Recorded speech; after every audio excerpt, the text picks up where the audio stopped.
بسم اللہ الرحمن الرحیم وبہ نستعین وهو خیر معین۔ آیا آخوند خراسانی نے جب احتمال ہو محظورین کے درمیان ایک طرف ترجیح کا تو دوران بین تعیین و تخییر قرار دیا، اور تعیین و تخییر کے درمیان عقل تعیین کا حکم لگایا کرتی ہے۔ یہ تھا صاحب کفایہ کا نظریہ، لیکن اس پر اشکال وارد ہے، مثل اس کے کہ واقع اس طرح نہیں ہے جیسے آخوند خراسانی نے بیان کیا۔ یعنی ہم اتنی بات تو قبول کرتے ہیں کہ دوران بین تعیین و تخییر عقل حکم بے احتیاط کرتا ہے، اور احتیاط کا لازمہ یہ ہے کہ ہم اخذ بمعین کو اخذ کریں اور اخذ معین کو قبول کریں۔ یہ بات اتنی حد تک تو صحیح ہے، لیکن اشکال ما نحن فی میں اشکال ما نحن فی میں یہ کبروی اشکال نہیں ہے، صغروی اشکال ہے کہ یہ مورد جو ہمارا مورد محظورین کا ہے وہ تعیین و تخییر کے مصداق میں سے ہے یا نہیں ہے۔ مصداق کے اندر اشکال وارد ہے۔ فرماتے ہیں کہ یہ تعیین و تخییر کا مورد محظورین میں شامل ہو جائے، ایسا نہیں ہے۔ ہماری نظر میں یہ آتا ہے کہ مصداق مسئلہ دوران بین تعیین و تخییر نہیں ہوگا۔ اس کی وجہ یہ ہے کہ دوران بین تعیین و تخییر اس میں احتیاط و اشتغال کا حکم لگاتے ہیں۔ اس کی علت کیا ہے کہ ایک تکلیف وجوبی از ناحیہ شارع ہمارے اوپر آئے، منتہا ہمیں پتہ نہیں ہے کہ تکلیف بوجوب آیا بصورت تعیین واجب ہے یا بصورت تخییر واجب ہے۔ یعنی بصورت ان کے مقام امتصال میں حتماً ہم محتمل التعیین کو انجام دیں، یا مقام امتصال میں ہمیں اختیار ہے کہ دو میں سے کسی ایک کو انجام دیں، جو عدل ہے اس کو انجام دیں۔ مثلاً محتمل التعیین جمع ہو تو ہم محتمل التعیین پر موظف ہیں کہ اسی کو انجام دیں، یا مقام امتصال میں تخییر کہ اس کے عدل یعنی ظہر کو انجام دیں۔ بس کوئی ایک تکلیف منجز گربان گیر مکلف نہیں ہے، یا جمعہ ہے یا ظہر ہے پتہ نہیں، مکلف تردید میں ہے از نظر تعیین و تخیر کہ مقام امتصال میں آیا حتماً محتمل التعیین کو اخذ کرے یا مکلف مخیر دو کے درمیان.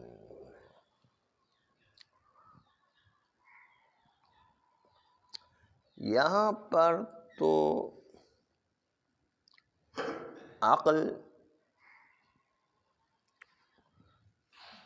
پہلے مرحلے میں اشتغال یقینی براعت یقینی کا تقاضا کرتا ہے،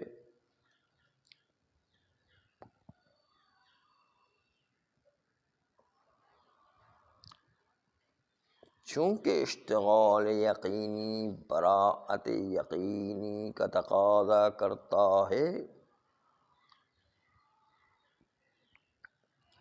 تو اگر عدل دوم کے ظہور ہو، آپ نے احراز نہیں کیا کہ ظہور سے تکلیف مولا انجام پائی ہے، موافقت تکلیف حاصل ہوئی ہے،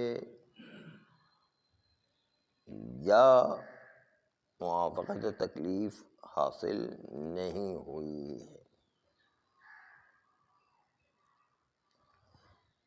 احراز تکلیف اس جز کے انجام دینے سے واقع ہوگی کہ جو محتمل الاہمیت ہے، یعنی جمع.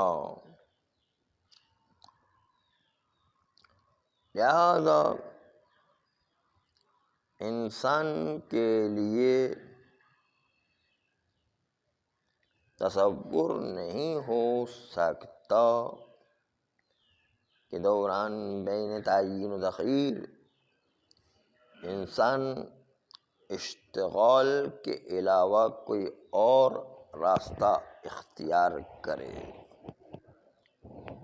اور یقینی برات اسی وقت ہے کہ محتمل الاہمیت کو انسان اختیار کرے دوران بین محظورین میں. السلام علیکم.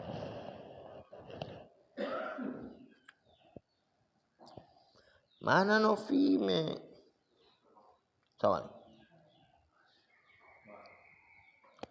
معنی نفی میں مسئلہ یہ ہے کہ آپ کے پاس اصل میں کوئی تکلیف منجز ہے ہی نہیں،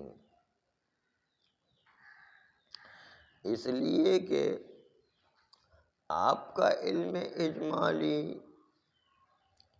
ایک طرف وجوب ہے تو دوسری طرف حرمت. نہ امکان موافقت قطعیہ رکھتا کہ اجتماع ضدین محال ہے، اور مخالفت قطعیہ بھی نہیں ہے کہ اس کے نتیجے کے اندر قطعاً واجب کو چھوڑ دینا لازم آئے گا، تکلیف الزامی کو چھوڑ دینا لازم آئے گا. اور موافقت و مخالفت احتمالیہ علی جمیع التقدیر قابل قبول ہے اور ہو سکتا ہے. بس اس لیے یہاں پر تکلیف منجز تو کوئی نہیں ہے. منجز اس طریقے سے کہ کہیں کہ یہ تکلیف منجز و گریبان مکلف کو گرفتار کیے ہوئے ہے. صرف ہم مقام امتصال میں مردد ہیں کہ آیا محتمل تعیین کو اخذ کریں یا عدل دیگر جو ظہور ہے اس کو انجام دیں.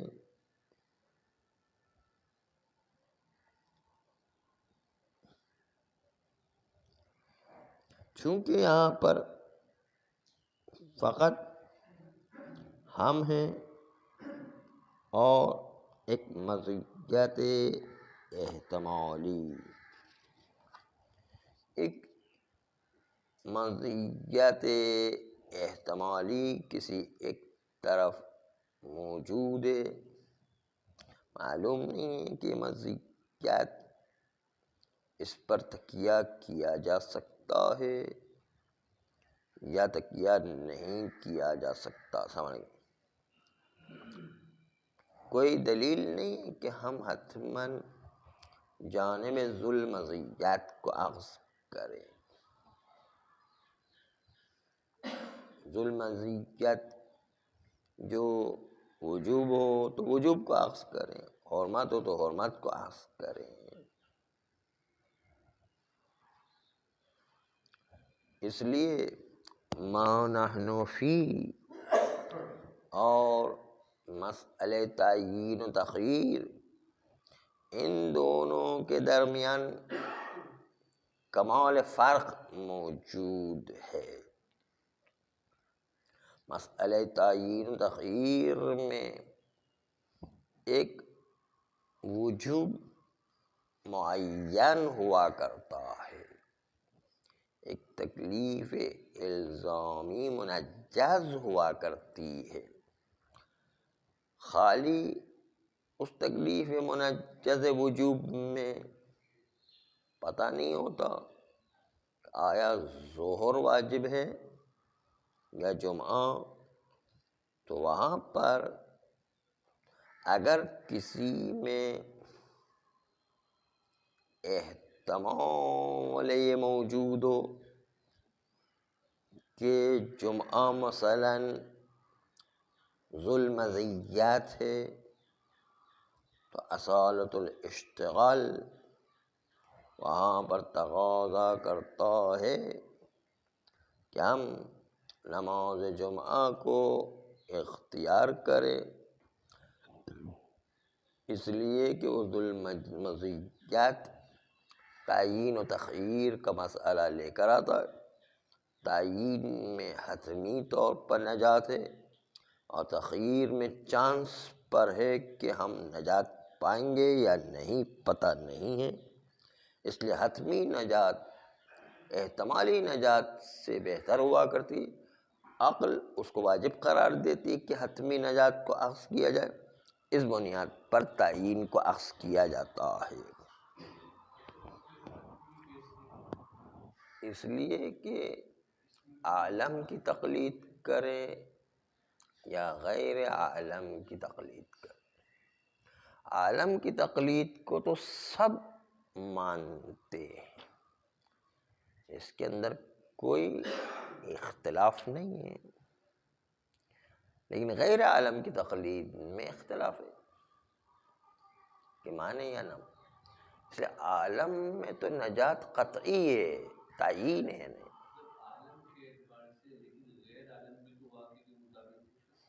ہو سکتا ہے، لیکن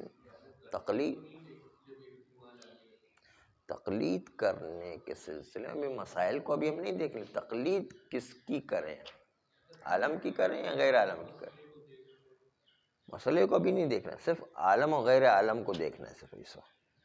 تو کس کی تقلید مزیت رکھتی ہے؟ عالم کی۔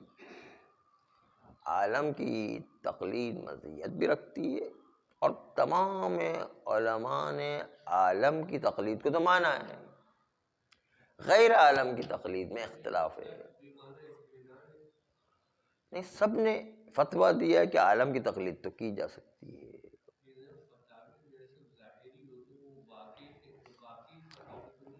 یہ سب کی ایک ہی بات ہے، اور وہ عقل کی بھی تائید ہے۔ اصل میں عقل بھی اس کو کہتی ہے کہ جہاں پر احتمالی مسئلہ ہو اور جہاں پر یقینی مسئلہ ہو تو یقینی مسئلے کو اختیار کریں گے، کہ عالم جو ہے اس کو سب نے اختیار کیا ہے، تو اس کے نتیجے کے اندر وہ یقینی ایک مسئلہ ہے، اور یقینی مسئلہ ہونے کی وجہ سے اس میں کسی کو کوئی شک نہیں ہے۔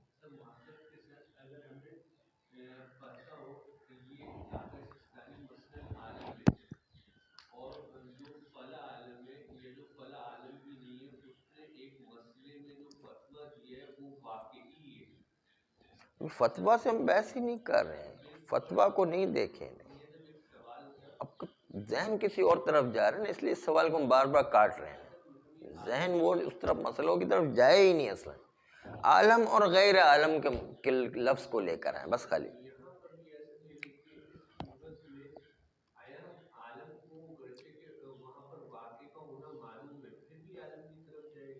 واقع کا ہونا کہاں سے معلوم ہے؟ ابھی تو واقعی مسئلے کی طرف توجہ نہ کرے، یہی تو ہم کہہ رہے ہیں.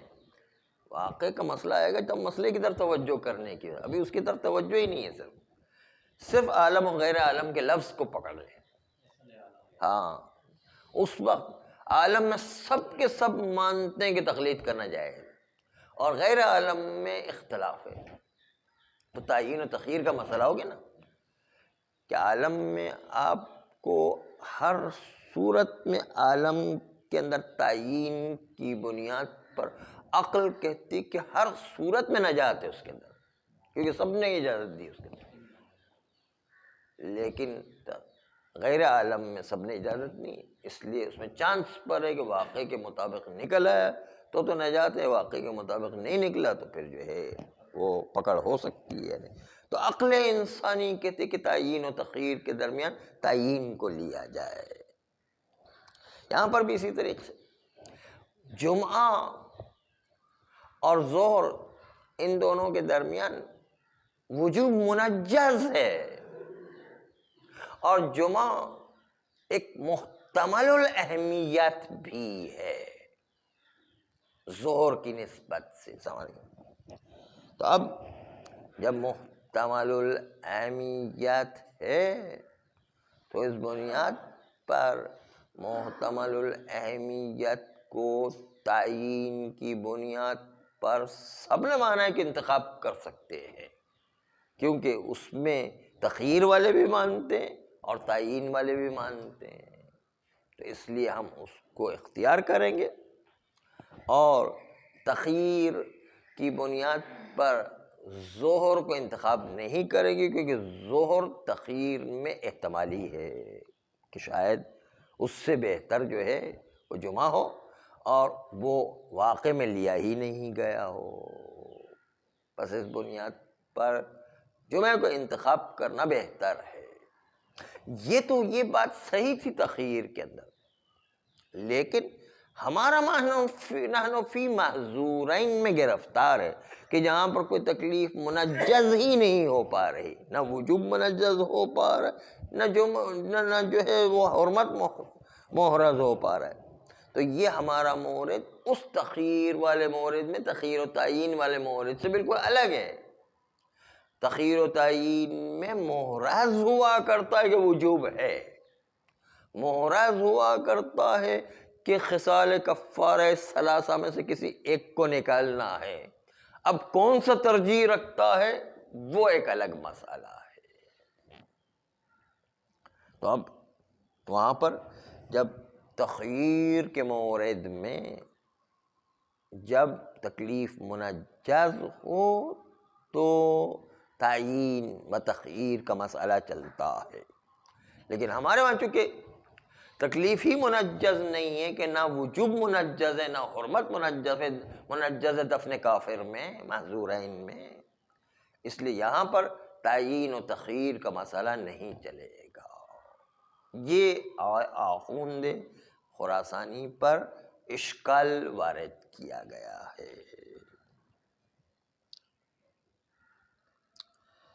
پھر یہ مسئلہ آتا ہے کہ دوران بین محظورین میں ایک ہی واقع جو دفن کافر ہے، اس میں ہم تخییر کو اختیار کرتے ہیں. دفن کافر واجب ہے، دفن کافر حرام ہے.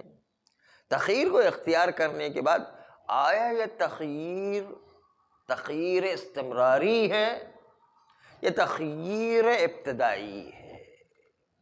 تخییر استمراری کا مطلب ایک دفعہ ہم نے کافر کو دفن کیا، دوسری دفعہ کافر کی میت آئی تو دفن نہیں کیا، ہماری مرضی ہے. تخییر کا مطلب ہے کہ ایک دفعہ دفن کیا، دوسری دفعہ دفن نہیں کیا، تیسری دفعہ پھر دفن کیا، چوتھی دفعہ پھر دفن نہیں کیا. تو تخییر مسلسل ہر واقعے کے اندر تخییر کا استمرار برقرار ہے. اس کو کہیں تخییر استمراری، کہ کبھی وجوب کو لیا، کبھی حرمت کو لیا، اور یہ وجوب و حرمت ہمیشہ مسلسل چلتا رہے، کہیں اس کے اندر تخیر میں کہیں بندش نہ آئے، یہ تخیر استمراری ہے۔ اور دوسرا تخیر ابتدائی کہ دفن کافر واجب ہے یا واجب نہیں، دفن کافر واجب ہے یا حرام، ہم کسی ایک پہلو کو ایک دفعہ اختیار کر لیں، پھر ہمیشہ اسی پہلو کو لینا پڑے گا، دوسرے پہلو کی طرف نہیں جا سکتے۔ اگر ہم نے دفن کافر کو واجب سمجھا اور اس کو اختیار کر لیا تو ہمیشہ کافر کو بھی دفن کرنا واجب ہو جائے گا۔ پہلی دفعہ انسان کو دفن کافر میں اختیار ہوتا ہے کہ دفن کرے یا نہ کرے، لیکن جس پہلو کو بھی اختیار کر لے، ایک دفعہ اختیار کر لیا، پھر اس کے اندر تبدیلی نہیں ہو سکتی۔ ابتداءً تخیر، بعد میں جس کو اختیار کیا اسی کے پیچھے چلنا لازمی ہے، یہ ابتدائی ہے۔ اس کو ابتدائی کہ ابتدا میں تخیر ہے، پھر بعد میں کوئی تخیر نہیں۔ استمراری میں پہلی دفعہ دفن کافر انجام دیا، پھر دوسری مرتبہ انجام نہیں دیا، پھر تیسری مرتبہ انجام دیا، چوتھی مرتبہ انجام نہیں دیا، تو استمرار در تخیر ہے۔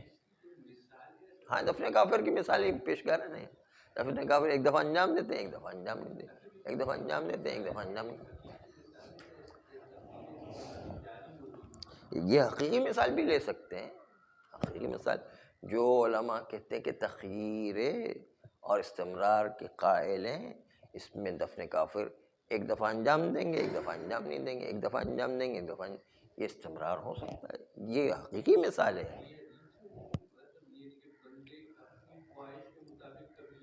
ہاں جب تخیر، جب مرجع نے ہمارا فتویٰ یہ دیا کہ آپ کو بس تخیر استمراری ہے تو آپ کی مرضی ہے، ہمارے پاس اپنا اختیار تھوڑی ہے، وہ شریعت نے ہمیں اختیار دیا، ہم اس شریعت کے اختیار کو استعمال کر رہے ہیں، بس ٹھیک ہے۔ تو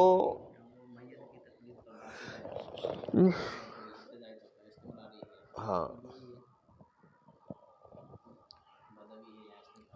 ہاں اگر کوئی تخیر پر قائل ہو جائے اس بات پر کہ آپ کی مرضی ہے کہ مردہ مجتہد پر باقی رہیں یا زندہ پر آ جائے، لیکن وہاں پر عام طور پر فتویٰ یہی ہوتا ہے کہ اگر زندہ پر آ گئے تو زندہ سے پھر مردہ پر پلٹ نہیں سکتے، یہ ایک فتویٰ ہے ہمیشہ کا۔ تو یہ تخیر ابتدائی ہے، تخیر استمراری نہیں ہے۔ ہاں وہاں پر یہ صلی اللہ علیہ